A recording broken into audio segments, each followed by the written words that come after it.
ఇది ఒక rape case కాదు. ఇండియాలో ఎన్నో కేసులు ఉన్నా కానీ ఇప్పుడు మాట్లాడకపోయే కేసు అయితే ఇండియాస్ మోస్ట్ షాకింగ్ కేసులో ఒకటి కుల్దీప్ సింగ్ కేసు. ఈ కేసులో పొలిటికల్ పవర్, పోలీస్ సైలెన్స్, అలానే ఫ్యామిలీ డెత్స్, అలానే జస్టిస్ జరిగిందో లేదో కూడా తెలుసుకుందాం. వీడియోలు అయితే చాలా ఉన్నాయి, ఇలా 1 by 1 అయితే తెలుసుకుందాం. అందుకు ఈ వీడియోని చివరి దాకా చూడండి.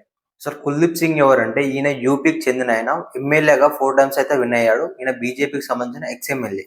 2017 జూన్ 17 ఒక మైనర్ అమ్మాయి పై అయితే కిడ్నాప్ చేసి రేప్ చేసిండు ఈ కుల్దీప్ సింగ్. ఈ రేపులు ఎవరి మీద జరుగుతాయి అంటే ఎలాంటి బ్యాక్గ్రౌండ్ లేని వాళ్ళ మీద అయితే జరుగుతాయి.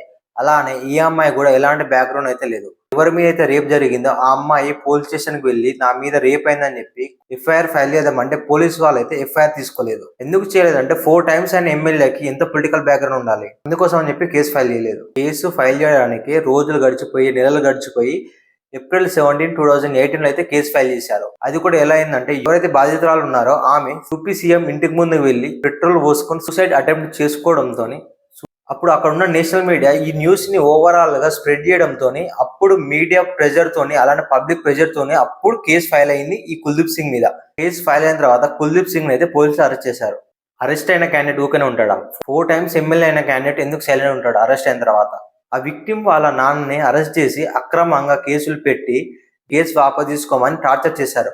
అలానే కస్టడీలో కొడుతూ చిత్రహింసలు పెట్టారు. ఇలా చిత్రహింసలు పెడుతూనే అతనైతే పోలీస్ కస్టడీలోనే చంపేశారు. అలా చంపేసిన తర్వాత కూడా ఆ కేసుని అయితే యాక్సిడెంట్ గా మార్చుదాం అనుకున్నారు. కానీ అప్పుడు మీడియా అలానే ప్రజలు ప్రెషర్ పెట్టడంతో ఆ కేసుని అయితే సిబిఐకి ఇచ్చారు. సిబిఐ ఏమని ప్రూవ్ చేసిందంటే ఇది యాక్సిడెంట్ కేసు కాదు, పోలీసులే కస్టడీలో చంపేశారని చెప్పేసి సిబిఐ అయితే డిక్లేర్ చేసింది. నాన్న చంపిన తర్వాత కూడా వీళ్ళ కక్ష అయితే చల్లరలేదు. 2019 జూలై 17 రోజు అయితే మళ్ళీ యాక్సిడెంట్ చేశారు. హియరింగ్ అని చెప్పేసి 17 జూలై 2019 కోర్టుకు వెళ్తుంటే కార్ లో ఉన్న విక్టిమ్ మీద అలానే లాయర్ మీద వీళ్ళ విక్టిమ్ వాళ్ళ ఇద్దరు అత్తయ్యలు కోర్టుకు వెళ్తుంటే ట్రక్ తోని యాక్సిడెంట్ చేయడంతో అమ్మాయి వాళ్ళ ఇద్దరు అత్తయ్యలు అయితే అక్కడికక్కడ చనిపోయారు.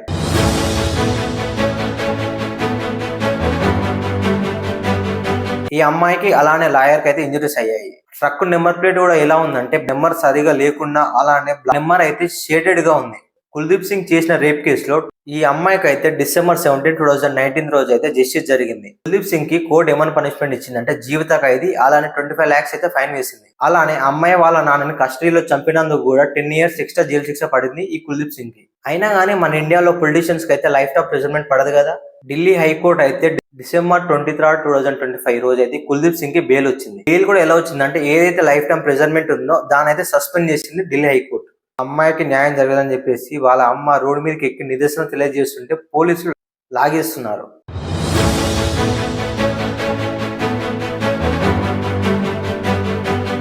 డిసెంబర్ 27 ఇప్పుడున్న అప్డేట్ ప్రకారం అయితే ఈ సిబిఐ అయితే సుప్రీంకోర్టుని అప్రోచ్ అయింది ఢిల్లీ హైకోర్టుని ఛాలెంజ్ చేస్తూ. ఎందుకంటే ఢిల్లీ హైకోర్టు అయితే లైఫ్ టైం ప్రిజన్మెంట్ అయితే సస్పెండ్ చేసినందుకు సిబిఐ అయితే ఇన్వాల్వ్ అయింది ఈ కేసులో. నా భారతదేశంలో నా మీద రేప్ జరిగిందని చెప్పి పోలీస్ స్టేషన్ ఒక రేప్ కేసు తీసుకుంది. ఎందుకంటే చేసిన పొలిటికల్ బ్యాక్గ్రౌండ్ ఉంది కాబట్టి, ఎందుకంటే చేసిన పొలిటీషియన్ కాబట్టి. కంప్లీట్ తీసుకున్న తర్వాత న్యాయమైన జరుగుతుంది అంటే కొన్ని రోజులకే వదిలేస్తున్నారు. ఇప్పుడు ఆ అమ్మాయికి ఏం న్యాయం జరిగింది? తండ్రిని కోల్పోయింది, అలానే కేసు కూడా ఓడిపోయింది. మన ఇండియాలో బ్యాక్గ్రౌండ్ లేని వాళ్ళు కోర్టుకు వెళ్తే అలా జస్టిస్ జరగదు, అలానే పొలిటీషియన్ శిక్ష పడదు. ఈ వీడియో అని మీకు నచ్చితే లైక్ చేసి ప్రతి ఒక్కరికైతే షేర్ చేయండి. ఈ వీడియోని మాత్రం ప్రతి ఒక్కరికి షేర్ చేయండి.